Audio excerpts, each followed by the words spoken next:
Alright, in this video, Zach is going to be creating the antibody. Yes, the cool, spiky, scary antibody. So we're back to a 64 by 64 document. I'll go ahead and hit F again. And let's zoom way in here so we can see what's going on. Can I get one more? Nah, it's a little bit too far. We're going to have to work with that, which is totally cool. Now, what I like to do with a design like this, because we want some spikes coming off this. Yeah. We decided that early on. We want something that looks dangerous and spiny. Is I like to have some form of symmetry, have some guides that I can follow. So what I'm going to do first thing is create a new layer, which I will call diagonal guides. And let's make a 1 pixel line.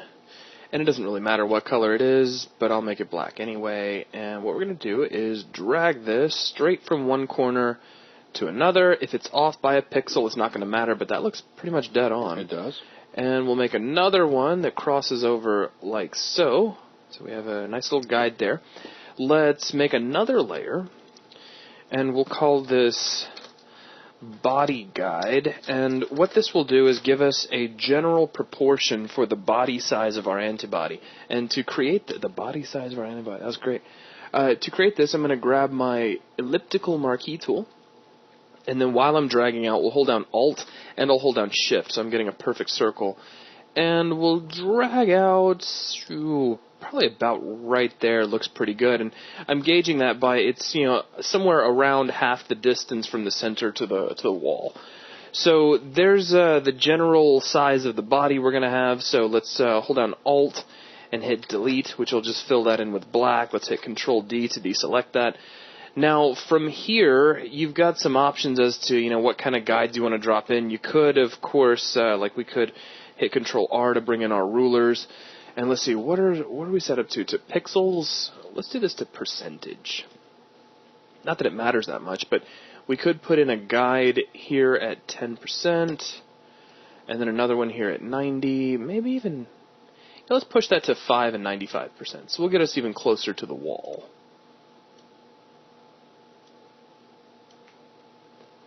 Now, I'm sure there's an argument to be had that you could have just used these guidelines in the first place. It's all about personal preference. You'll see where we're going here in just a sec. Okay, so now we've got these in place. Let's take our 2 guide layers. I'll drop them into a group, which I will call guides. And then we'll take the overall opacity of that group and bring it way down. Because we don't really need much. We just need something there that we can draw on. So now let's create a new layer. And we'll call this base sketch, because really what I'm going to do is just draw this thing out by hand. Okay. So it's going to look a little bit irregular, but that's cool. We kind of want that. So let me get my brush back out, and it's back to 3 pixels. Make that a 1 pixel brush. And I'll leave the opacity at 100. A black brush is totally cool. And what I'm going to do is start up here at these corners. And just me personally, I don't like snapping being on, so make sure that snapping is off, because if it's on, you're going to be snapping to that corner. So what we're going to do is just scratch out the shape of a spike that's kind of lined up with that diagonal guideline. If it's off by a little bit, it's okay. This is an organic shape. Now, I'm also kind of setting up a shading routine as well, which in this particular, you can go either way. You can shade either side of this. Probably for continuity's sake, I'd actually want to do the right side. I find myself compelled to shade the left side for some reason. But anyways, so I'll just sketch this in, and that whole sketching of straight lines with a tablet is always interesting. Of course, you can always hold down the Shift key. But I don't want these to be perfectly straight. If the little irregularities pop in, it's just going to make it look a little more organic, which I kind of like. Notice I'm keeping everything pretty faint, and if I make a little goof up like that, we can always just come in here with our eraser and scribble it out. Did you notice I did not turn the pen upside down for that? No, you sure didn't, but it's available. But it's available. I think part of it is like usually when I'm drawing like for real, I don't ever turn my pencil upside down anyway. I've got like a separate eraser that I use. Alright, So there's that. Now let's take our guides and put them away for just a second. So we can see kind of what we had in mind. This would be a good time if you want to tweak or change any of your spines. Of course, you can do that. We could also keep working on some of that shading.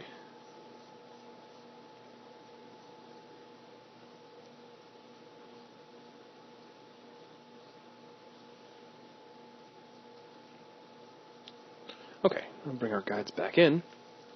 Now let's fill in the rest of the body. Now, of course, you can break this all up into several layers if you want to. In my case, this is just the layer says, it's just a base sketch, so I'm going to have it all on one layer. But that comes back to more of that personal preference stuff. So just have some irregular lines that kind of follow along the shape of that circle there in the background. Like so.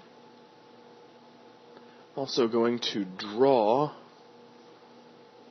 a rough circle right here in the center. That'll be kind of like a spike that's coming out right at the viewer.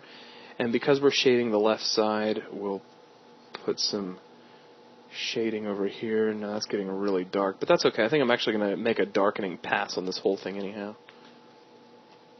Especially over here on this side of it.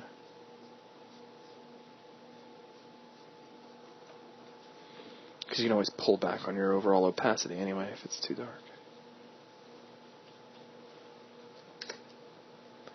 And let me bring my eraser size down. I'm going to trim that down just a little bit. There we go.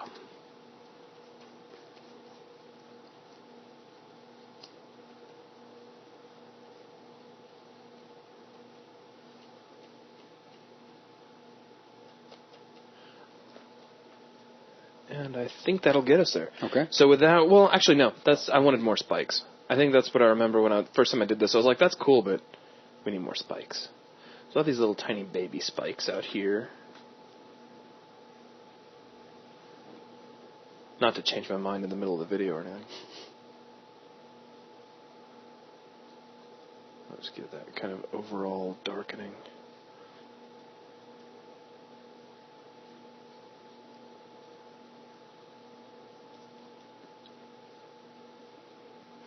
Alright, so let's jump back real quick to 100%. Let's hide out our guides. So there's our basic sketch for what our antibody is going to look like. Great, we've designed a coloring book. Let's color it. Now I just hit Control-H to hide my guides. I don't really need them anymore. So the next thing I'm going to do... Well, I'll tell you, just looking at this. What you got? Looks fine here, but you look up here, sure does that bottom spike in the center. Sure That kind of weird... Yeah. It looks almost like it's twisted. Yeah.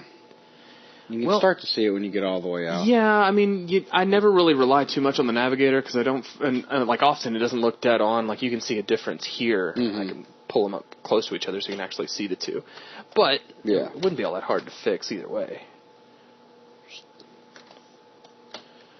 Just grab our eraser, and it'd just be a matter of blending that line out a little bit. That is just a navigator bug. Yeah, glitch. Yeah, so don't worry about it. But we'll clean that up just a little bit. All right, so coloring time. So coloring time. We're going to create a new layer. I'm going to leave it underneath the base sketch layer so that those lines will stay on top. And I will call this Body Color Base. And the idea here is just pick any color you like. I think originally when I did this, I chose like a shade of light green, which of course didn't work later because we made our cells green. But I'll just take you through the process that I went through to actually make the thing. And don't try to paint with your eraser. It's generally a bad idea. It doesn't get you very far. So now, let's make that just a little bit smaller. This is pretty cut and dry. We're just staying within the lines like you did when you were coloring, you know. Well, for some of you, it was when you were a little kid. For me, it was, well... yesterday. Earlier this afternoon when Jason wasn't looking, I got out my Toy Story 2 comic book or coloring book. He was just tearing that thing up. I saw, actually. Yeah. It would be better if, you guys could pick up the big 32 set of crayons instead of the little minuscule 16. Yeah, but I really enjoy watching how creative you are and trying to find things in the kitchen cabinet to help change the shading colors. Mm-hmm. So, yeah, I don't think we'll be buying the larger color pack anytime soon. Yeah, well. I never had the big set. I remember when I was in the 5th grade, I think her name was Gina, spoiled little girl in the class. She came in with the big, 125 crayon set. Ooh, yeah, I never had that. But you saw it, you know what I'm talking about. Oh, yeah. Had, infinite crayons. Yes. It's 46 shades of red. Putrid chocolate. What? Yeah. Exactly. Banana split. All right, so now I've got another layer set up while I was talking, and we're going to call this body shading, very much like what we did before. And, get the brush back out. Apparently I hit one of the buttons on the side of my tablet. So we want our brush. I've set this over to multiply with a darker shade of green. We'll give it a low opacity, and I'm just going to start building out some shading out here at the outer edges. I think I'm going to bring my opacity up just a little bit more so you guys don't have to sit here and watch me do this all day. Just most of the day. Ooh, another good idea, but let me undo everything I've done up to this point. We'll get our shading just exactly the way it was, but a good idea, might help you out, would be to hold down Control and click on your body color base layer that you just created, and then up here on your body shading layer, make a mask. That way you're only painting on this layer. It'll just kind of help things out a little bit. So let's Control D to deselect if we need to. Make sure that we are painting on the layer itself and not on its mask. And let's go back into scribbling. I always coveted that big box of crayons. So it had the sharpener on the back. Mm-hmm. Nobody deserves that much power. It was unfair.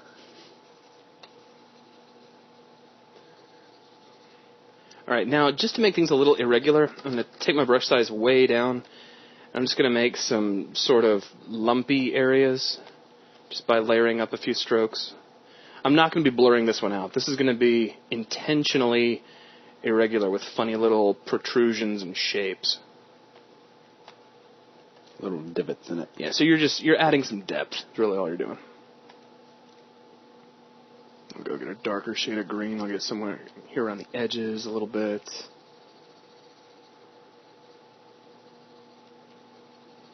Now I'm making use just a little bit of the pressure sensitivity of my Wacom tablet. And if you didn't have that, you'd be changing your opacity a lot more than I have to. See, Zach's like the kid with the 125 I was crayons actually now. just about to make that analogy. Right now I've got all my crayons. Yep. Yeah. Got twin sharpeners. Battery powered. Man, the sharpener in the back of the box was just cool. Well, it'd been cool if I had it. All right, so there we go. So now we've got our body shaded. Now it's time to start coloring in those teeth, or whatever those are. So let's get a new layer. We'll call this spine color base. Now, I think the first, I don't care what color you use whatever color you want, but I'm going to use kind of a moldy tooth yellow to dig back into my box of crayons. That's the official name for it. Let's go with normal, full opacity, because we are doing an initial color. And just scribble that on. Notice I'm kind of coloring over the lines. Also notice this. Oh no, we're coloring over all this too. Don't worry about it. Because what we're going to do, once we get that colored in, is we're going to change the order of these 2 layers, 3 layers. Put your spine color underneath your body color, and then it doesn't matter. And you can just scribble to your heart's content and go outside the lines, and it'll still look really good. Yeah, try to do that with your crayons, Gina. That's scary, because that is exactly what I was about to say. Yeah, you're broadcasting. I guess so. That is scary. Try to do that with your crayons. Huh? Creepy. Actually, this has got kind of a Mario Brothers color scheme to it. Like the turtle enemies, the Koopas. Don't tell Terry I said that. Oh, no. Of course not. I don't want to hear him go off about that for a day or two. Turn into a big, long... Yeah. I wouldn't say lecture. Sermon is more like... That's correct.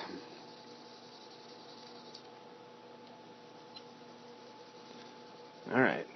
And, of course, we need to get the one in the middle, too. There's a bunch of ways you could have done that. I mean, you could draw out a mask and just drop a color down, whatever. The next thing I'm going to do is drop on another layer. And we'll call this spine specularity. And we'll just switch our color back over to white. And I'm just real carefully I'm going to trace out like a real faint white line on the right-hand side of all these spines.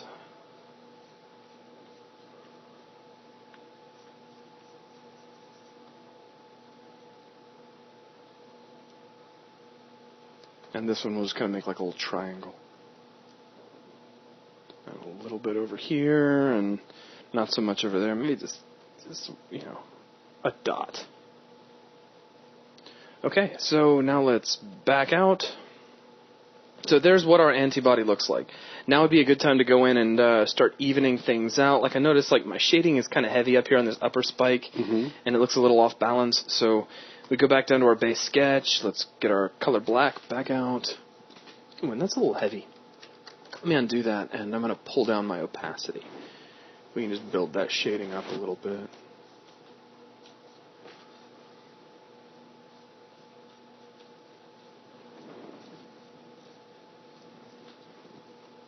And darken that whole thing up just a little.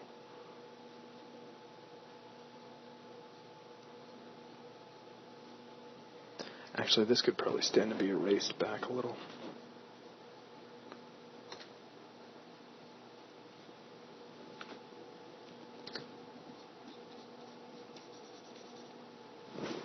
I'm coloring that on the spine specularity layer. You are. That's no good. But the good news is, at least it's separated from the actual specularity color. It's on the opposite side. So it's real easy for me to erase. Yeah, try doing that with your crayons.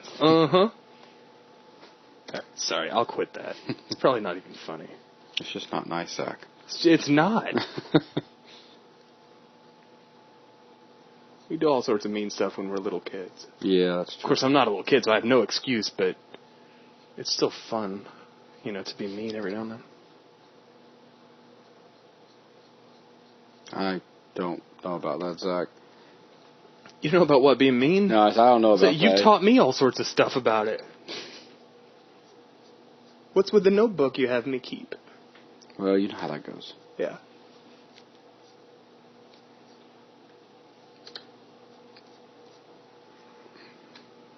I have to give those daily reports on, all right, how did we learn to be mean today?